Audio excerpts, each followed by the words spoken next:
Hi there, welcome to MathScams channel. So we have another question of factorization. So this time we have a quadratic expression with negative sign and we have to factorize it. So steps will remain same that we have done in previous question. The first step is we have to multiply the coefficient of x square with the constant term. Here this is the x square term and the coefficient is 1 and this is our constant which is negative 18.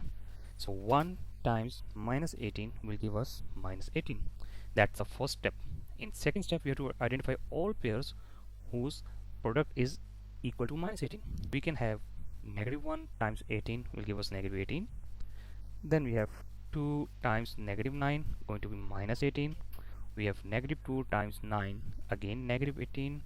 Then we have 3 times negative 6 negative 18, or you can also have negative 6 times 3 equals to negative 18.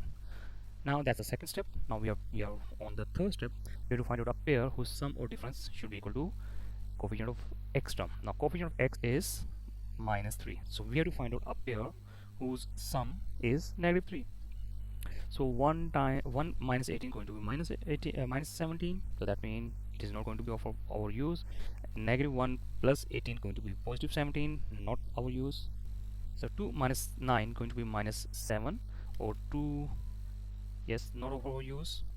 So minus 2 plus 9 is 7, positive 7. We cannot use it because we need negative 3. Now 3 minus 6 is going to be minus 3.